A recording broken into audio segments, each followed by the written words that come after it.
स्वर सुधा मंच पर प्रस्तुत है निर्मल वर्मा की कहानी धागे।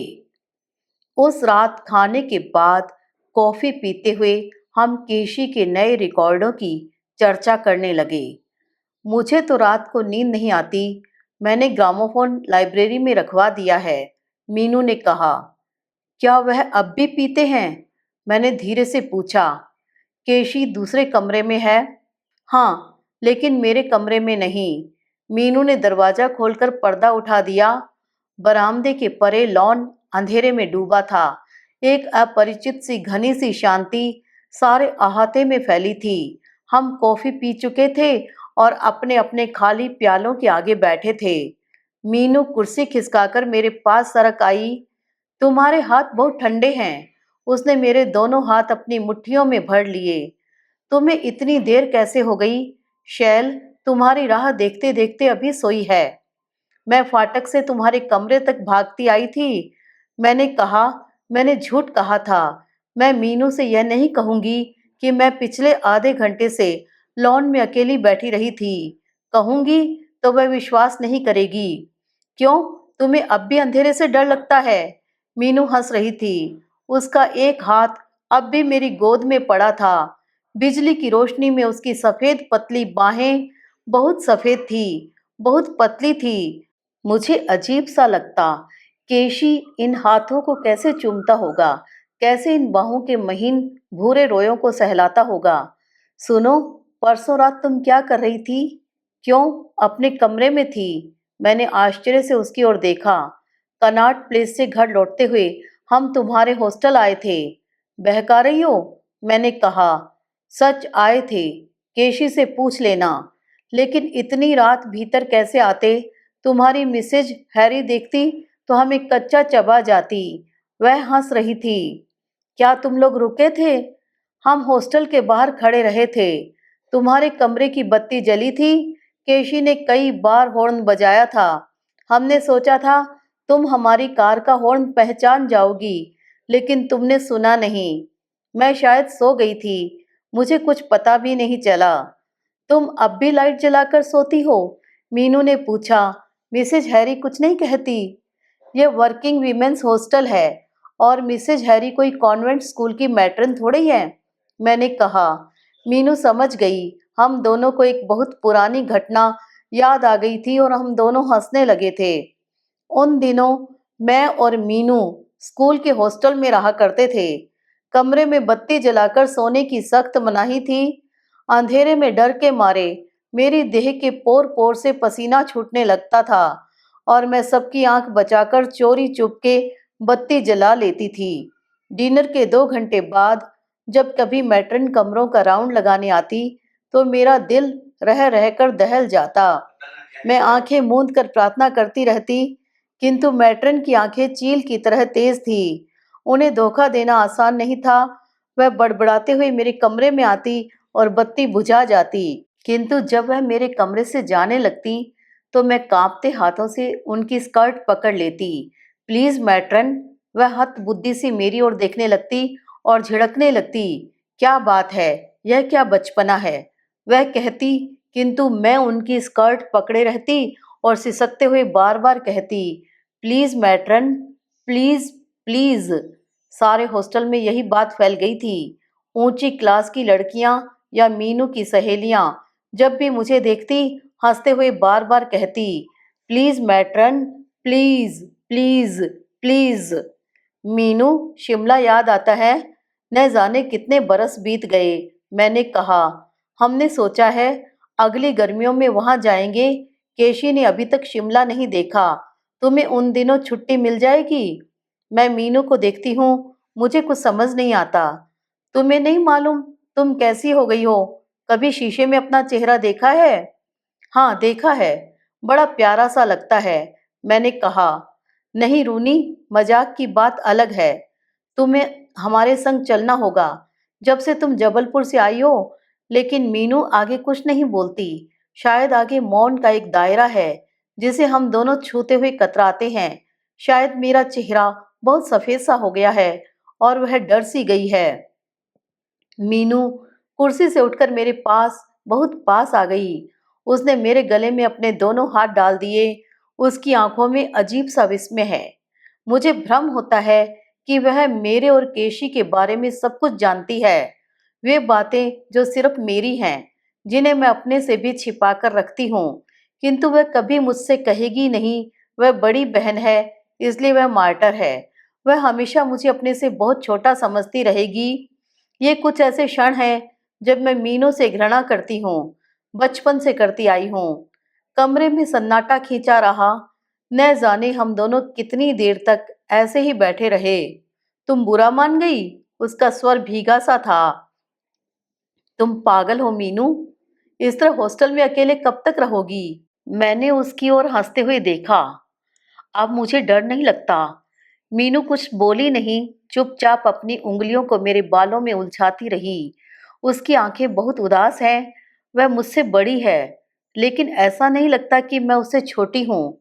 लगता है जैसे दिन बीतते जाते हैं और वह वहीं एक ही स्थान पर खड़ी रही है जहाँ वह बरसों पहले थी। फिर भी उसके सामने मैं अपने को हमेशा ही बहुत हीन पाती हूँ। लगता है वह सब कुछ है, मैं उसके सामने कुछ भी नहीं। यह उसका बड़प्पन नहीं, वह होता तो कुछ भी मुश्किल नहीं था। तब मैं उससे लड़ लेती, उसे दोष देकर छुटकारा पा लेती। लगता है जैसे वह कहीं बहुत ऊंची दीवार पर बैठी है और मैं उसे सिर उठाकर विस्मित आंखों से देख रही हूँ। रूनी, बहुत देर हो गई, तुम कपड़े नहीं बदलोगी? मीनू उठ खड़ी हुई। ठहरो, चलती हूँ। यह स्वेटर किसका है? मेरी निगाहें सामने सोफा पर टिक गई, जहाँ हल्के सलेटी रंग के ऊन की लच्छियां और उनमें उलझी सलाइयां पड़ी थी।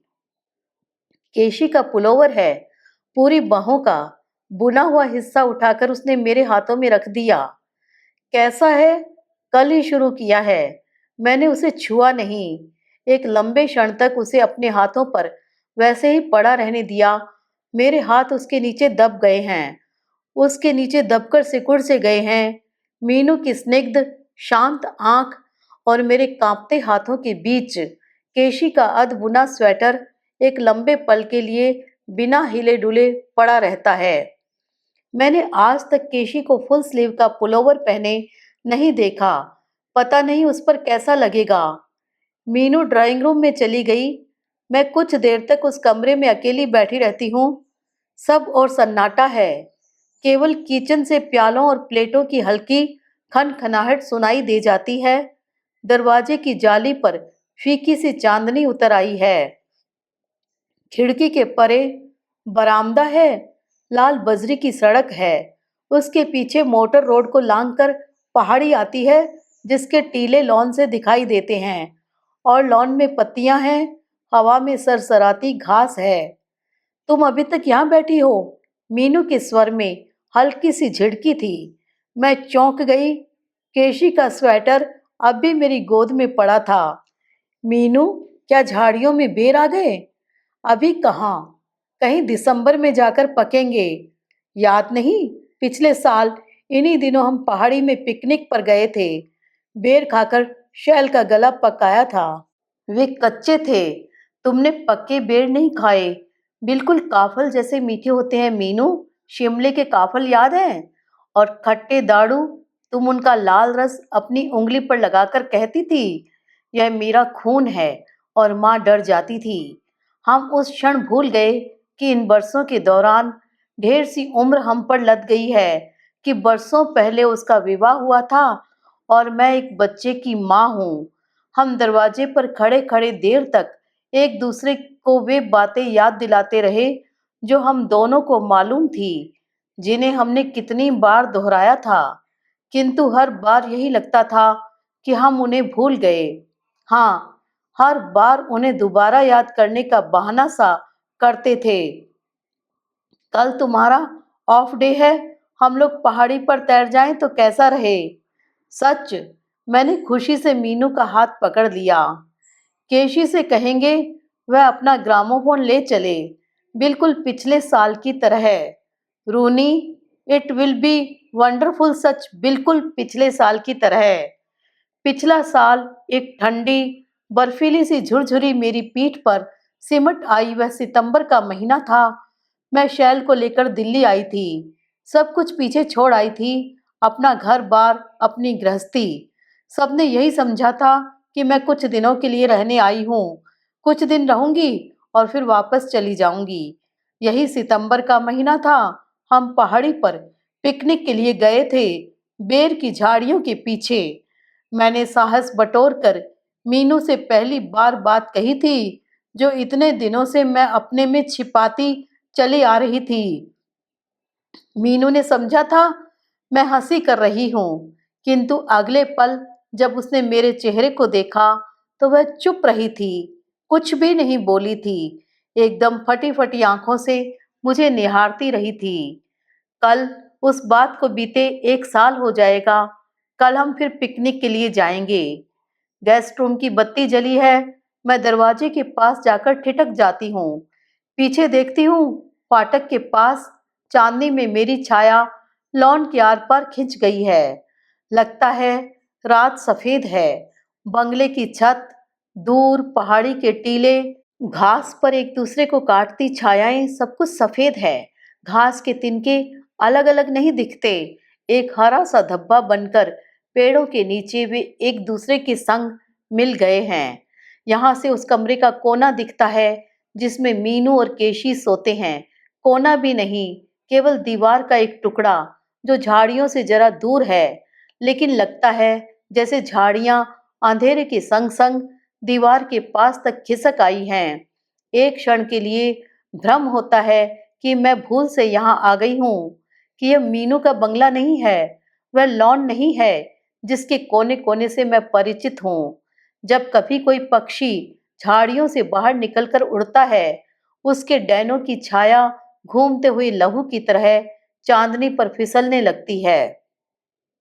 कमरे में दबे पांव से आई।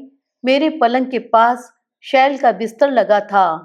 चप्पल उतारकर मैं धीरे से उसके पास बैठ गई। देर तक उसकी मुंदी आंखों को देखती रही। एक बार उसने आंखें खोलकर मुझे देखा था, केवल निमिष भर के लिए, किंतु नींद ने दूसरे ही क्षण उसकी पलकों को अपने में ओढ़ लिया था। बत्ती बुझाकर मैं अपने बिस्तर पर लेट गई। चांदनी इतनी साफ है कि बुक केस पर रखी केशी की किताब का टाइटल भी अंधेरे में चमक रहा है। Time, space and architecture. बाहर की खुली खिड़की पर शैल के झूले की रस्सी टंगी है। उसकी छाया खिड़की की जाली पर तिरछी रेखाओं सी पड़ रही है। जब हवा का झोंका आता है तो ये रेखाएं मानो डरकर कांपती हुई एक दूसरे से सट जाती हैं। न जाने क्यों मेरा दिल तेजी से धड़कने लगता है। शायद मेरा भ्रम रहा होगा और मैं सांस रोके लेटी रहती हूँ। कमरे की चुप्पी में एक अजीब सी गर्माहट है, जैसे कोई चीज दीवारों से रिस रिस कर बहती हुई मेरे पलंग के इर्द गिर्द जमा हो गई हो। लगता है जैसे पास लेटी शैल की सांस मेरे पास आते आते भटक जाती है और मैं उसे सुन नहीं पाती।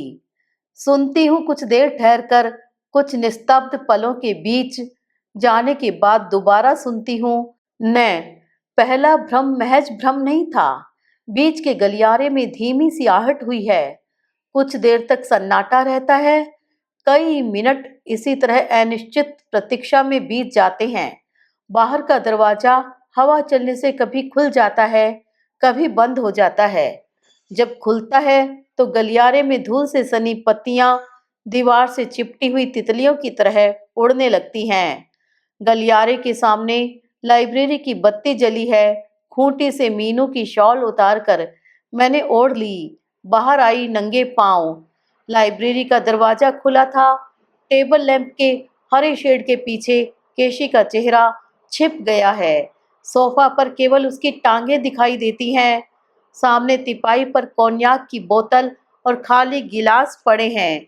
उनकी छाया हूबहू वैसे ही स्टिल लाइफ की तरह दीवार पर खिंच आई है, बिल्कुल चुप, बिल्कुल स्थिर।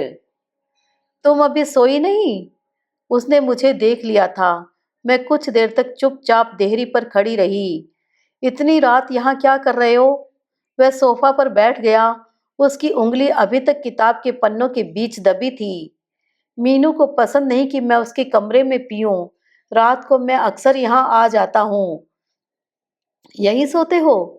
मेरा स्वर कुछ ऐसा था कि खुद मुझसे नहीं पहचाना गया। कभी कभी anyway, it hardly makes any difference, is it? उसने धीमे से हंस दिया। मैं कभी उसकी ओर देखती रही। बाहर अंधेरी में बजरी की सड़क पर भागती पत्तियों का शोर हो रहा था। कुछ देर तक हम दोनों रात की इन अजीब खामोश आवाजों को सुनते रहे। मैं तुम्हारे कमरे तक आया था, फिर सोचा शायद तुम सो गई हो। कुछ कहना था? बैठ जाओ। केशी का चेहरा पत्थर सा भावहीन और शांत था। उसमें कुछ भी ऐसा नहीं था जिसे मैं पढ़ पाती। उसकी छाया आधी ग्रामोफोन पर आधी दीवार पर पड़ रही है। ग्रामोफोन और किताबों की शेल्फ के बीच एक छोटी सी मेज है जिस पर रिकॉर्डों का बंडल रखा है जो शायद अभी तक नहीं खोला गया। जबलपुर से चिट्ठी आई है। केशी ने मेरी ओर नहीं देखा। वह शायद यह भी नहीं जानता कि मैं उसकी ओर देख रही हूँ। तुमसे पूछना था कि क्या उत्तर दूं, उसने कहा। मैं प्रतीक्षा कर रही हूँ, लेकिन केशी चुप है। वह भी शायद प्रतीक्षा कर रहा है। तुम्हें क्यों भेजा है? पत्र तुम्हारे लिए है। सिर्फ लिफाफे पर मेरा नाम है। केशी ने जेब से लिफाफा निकाला और उसे ग्रामोफोन पर रख दिया। इसे पढ़ लो। लिफाफे पर जो हस्तलिपि है उसे पहचानती हूँ। उसे देखकर जिस व्यक्ति का चेहरा आंखों के सामने घूम जाता है उसे पहचानती हूँ। क्या मैं कभी अपने अतीत से छुटकारा नहीं पा सकूंगी? वह हमेशा छाया की तरह पीछे आता रहेगा। पढ़ोगी नहीं? क्या होगा? केशी हताश भाव से मुझे देखता है। मैं जानती हूँ वह क्या सोच रहा है। तुम्हें बुलाया है। जानती हूँ। वह एक बार शैल को देखना चाहते हैं। वह शैल के पिता हैं। जब आकर देखना चाहें, देख लें। अपने संग ले जाना चाहें, ले जाएं। मैं रोकूंगी नहीं। यही मैंने कहा था। केशी निर्विकार भाव से मुझे देखता रहा था। वह सोफा से उठ खड़ा हुआ। मैं अपनी कुर्सी से चिपके बैठी रहती हूँ। मुझे लगता है मैं रात भर इसी कुर्सी पर बैठी रहूंगी। रात भर केशी खिड़की के पास खड़ा रहेगा। रूनी, तुमने सोचा क्या है? क्या ऐसे ही रहोगी? मेरी आंखें अनायास उसके चेहरे पर उठाई थी। कुछ है मेरे भीतर जो बहुत निरीह है, बहुत विवश है। केशी उसे नहीं देखता। देखता है तो भी शायद आंखें मूंद कर। इस क्षण भी वह चुप है। उसकी भावहीन पथरीली आंखों में कुछ भी ऐसा नहीं है जिसे मैं ले सकूं, जो वह मुझे दे सके। मुझे अचानक शर्म आती है अपने पर, अपनी कमजोरी पर, और मैं हंस पड़ती हूँ। मेरी समूची देह बार बार किसी झटके से हिल उठती है। रूनी, केशी का मुख एकदम म्लान सा हो उठा था। उसका स्वर मुझे अजीब सा लगा था। मैं हंसते हंसते सहसा चुप हो गई। वह धीमे झिझकते कदमों से मेरे पास चला आया था। बीच में ग्रामोफोन था। ग्रामोफोन पर लिफाफा रखा था। रूनी, मुझे तुमसे कुछ और नहीं कहना है। तुम चाहो तो अपने कमरे में जा सकती हो। मैं कुछ नहीं कहती।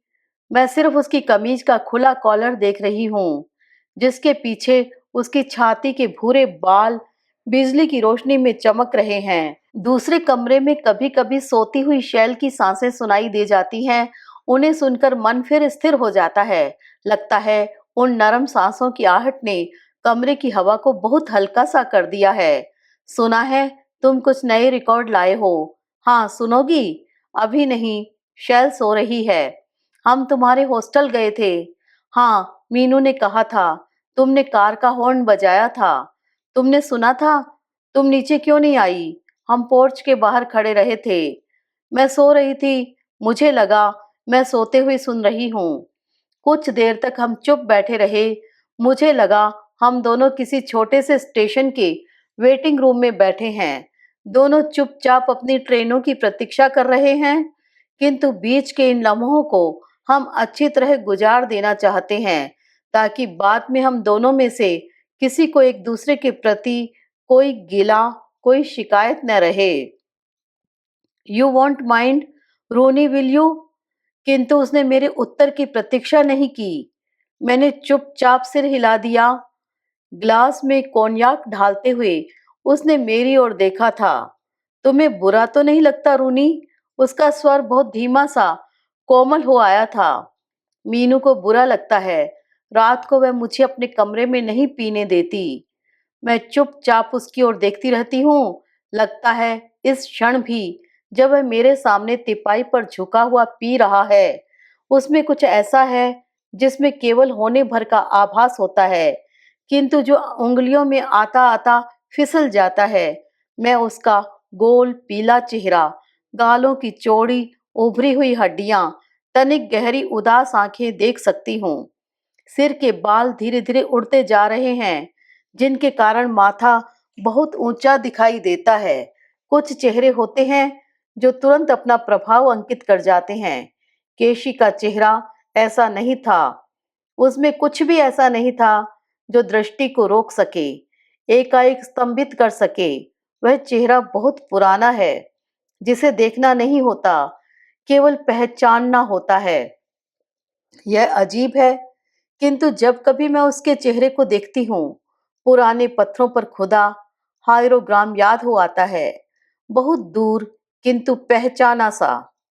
आज शाम मैंने तुम्हें खिड़की से देखा था, उसने कहा। कहाँ? तुम अंधेरे में लॉन में बैठी थी। मैंने तुम्हें बंगले में आते देखा था। तुम फाटक के भीतर घुसी थी। तुम घास पर बैठी रही थी और भीतर किसी को मालूम नहीं हुआ कि तुम हॉस्टल से आ गई हो। अंधेरे में घास पर बैठी हो। वे सब तुम्हारी राह देखते रहे थे। केशी ने अपने गिलास में कुछ और कोन्याक डाल ली। हालांकि अभी गिलास खाली नहीं हुआ था। वह मेरी ओर नहीं देख रहा, वह खिड़की के बाहर देख रहा है, मानो मैं अब भी कमरे में न होकर अंधेरे लॉन में बैठी हूँ। इन गर्मियों में शायद हम शिमला जाएंगे। हाँ, मीनू ने बताया था। तुम भी हमारे संग चलोगी?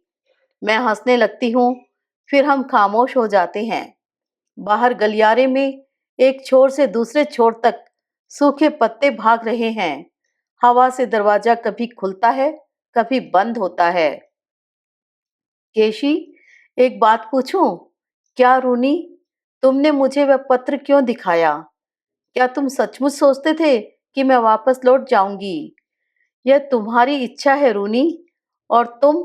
मैं हकलाकर चुप हो जाती हूँ, क्योंकि मैं जानती हूँ आगे कुछ भी कहना बेकार है।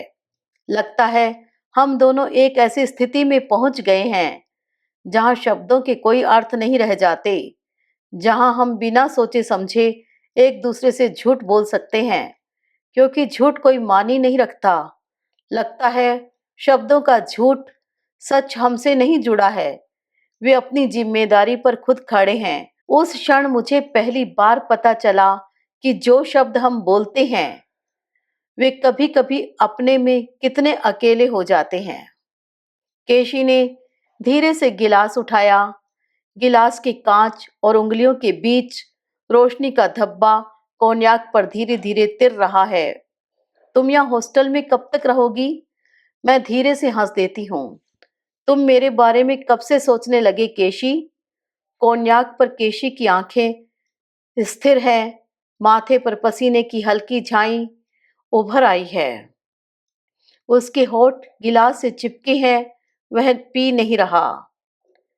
वह पी नहीं रहा और मैं चुप बैठी हूँ, और मुझे लगा कि मुझे कुर्सी से उठ जाना चाहिए और अपने कमरे में चला जाना चाहिए। फिर भी मैं बैठी रही और मैं कुछ भी नहीं सोच रही थी।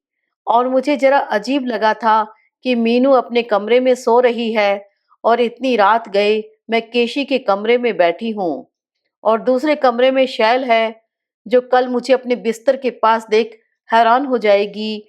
और मुझे धीरे धीरे बहुत देर तक ढेर सी खुशी हो रही है कि कल शाम को मैं वापस अपने हॉस्टल लौट जाऊंगी। वहाँ मिसेज हैरी है, मेरा अकेला कमरा है, निखिल है। ये सब इस बंगले की परिधि से बाहर है, केशी के ग्रामोफोन से, ग्रामोफोन पर लिखे लिफाफे से बाहर है। वे मेरा अतीत नहीं जानते और मुझसे कभी कोई ऐसा प्रश्न नहीं पूछते जिसका कोई उत्तर नहीं है मेरे पास।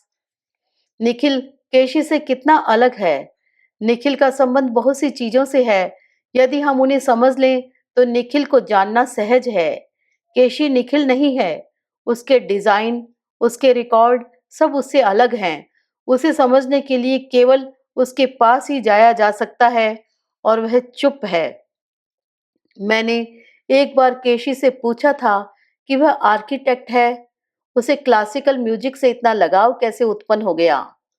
देयर इज स्पेस, उसने बहुत धीरे से अंग्रेजी में कहा था। स्पेस? मैं आश्चर्य से उसकी ओर देखती रही थी। हाँ, स्पेस दोनों ही अपने अपने ढंग से छूते हैं। उस क्षण उसके होठों पर झिझकती सी मुस्कुराहट सिमट आई थी। मैंने उसकी आंखों में वह अजीब सी दूरी देखी थी जो उस बूढ़े अंग्रेज की आंखों में थी, जिसने हमें सिमिट्री के भीतर जाने से रोक लिया था। तब मैं बहुत छोटी थी। एक शाम अपने नौकर के संग सैर करती हुई शिमले में संजोली की सिमिट्री तक चली गई थी। चारों तरफ पहाड़ियां थी, बड़े बड़े पत्थरों के बीच उगती लंबी घास थी। हम कब्रों को देखना चाहते थे, लेकिन सिमिट्री का फाटक बंद था। कुछ देर बाद एक बूढ़ा अंग्रेज हमारे पास आया था।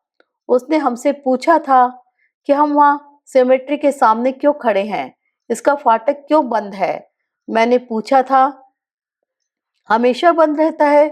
उस अंग्रेज ने हंसते हुए कहा था, so let the dead may lie in peace. आज बरसों बाद भी मैं उस बात को भूली नहीं हूँ।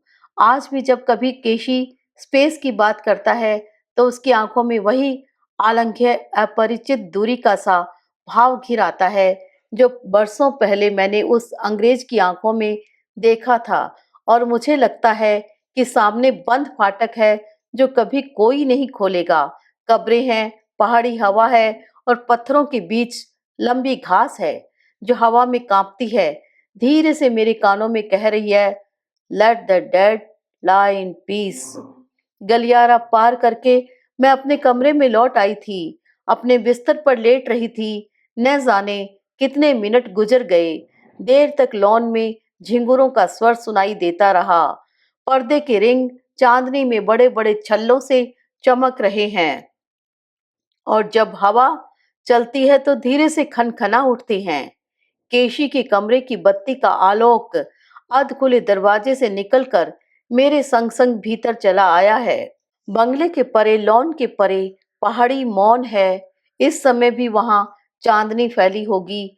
झाड़ियों पर, पुराने पत्थरों पर कोई नहीं जानेगा कि वहां टीलों और सदियों पुरानी चट्टानों के बीच एक बेर की झाड़ी है। पिछले साल उस झाड़ी के पीछे मैंने मीनू से कुछ कहा था। वे शब्द आज भी कहीं कच्चे बेरों के संग पड़े होंगे। आधी रात को सहसा मेरी आंख खुल गई थी। शायद खिड़की के सामने झूले की रस्सी की परछाई को देखकर मैं डर गई थी। रजाई उठाने के लिए मैंने अपना हाथ आगे बढ़ाया था। क्षण भर के लिए मेरे हाथ कमरे के अंधेरे में फैले रहे थे। मैं एकाएक आतंकित सी हो उठी थी। मुझे लगा था जैसे मेरी टांगें एकदम बर्फ सी ठंडी हो गई हैं। मैंने शैल के बिस्तर की ओर देखा। वह सो रही थी। उसका आधा चेहरा कंबल में छिपा था। आधे चेहरे पर फीकी सी चांदनी सरक आई थी। मैं बिस्तर से उतरकर कमरे की देहरी तक चली आई। गलियारे में निपट अंधेरा था। लाइब्रेरी की बत्ती गुल हो गई थी, लेकिन दरवाजा खुला था। मैं देहरी पर खड़ी रही। एक आवाज है, आवाज भी नहीं, केवल एक प्रवाह है जो टूट रहा है। जितना टूट रहा है उतना ही ऊपर उठ रहा है। हवा से भी पतली एक चमकीली झाई धीमे, बहुत धीमे, एक उखड़ी बहकी हुई सांस की मानिंद मेरे पास चली आती है और उसे कोई नहीं रोकता। जैसे वह अपना दबाव खुद है, खुद अपने दबाव के नीचे खींच रही है।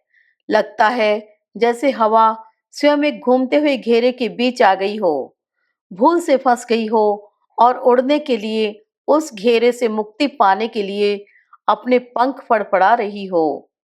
केशी, मैंने धीरे से कहा। केशी, मैं अंधेरे में खड़ी रही, देहरी पर। मुझे लगता है जैसे मेरे भीतर बादल का एक श्यामल टुकड़ा आ समाया है। वह बूंद बूंद टपक रहा है। मैं उसके नीचे खड़ी हूँ और भीग रही हूँ। देर तक खड़ी भीग रही हूँ। शायद कोई लॉन्ग प्लेइंग रिकॉर्ड रहा होगा, क्योंकि जब तक मैं सो नहीं गई वह बजता रहा था। आज केशी नए रिकॉर्ड लाया है। जब तक वह सब नहीं बजा लेगा, तब तक उसे शांति नहीं मिलेगी। मैं करवट बदल कर लेट जाती हूँ। मैंने अपना एक हाथ शैल के तकिए के नीचे रख दिया और मैं धीरे धीरे उसके पास खिसक आती हूँ। मैं चाहती हूँ कि उसके देह की गरमाई अपने में खींच लूं। चांदनी का एक चौकोर बित्ते भर का टुकड़ा केशी की किताब पर पढ़ रहा है, स्पेस, टाइम एंड आर्किटेक्चर। मैं देर तक उस टाइटल को देखती रहती हूँ, फिर पलकें झुक जाती हैं। सोने के पहले केवल एक धुंधला सा विचार बह आता है, कल हम सब पिकनिक करने पहाड़ी पर जाएंगे।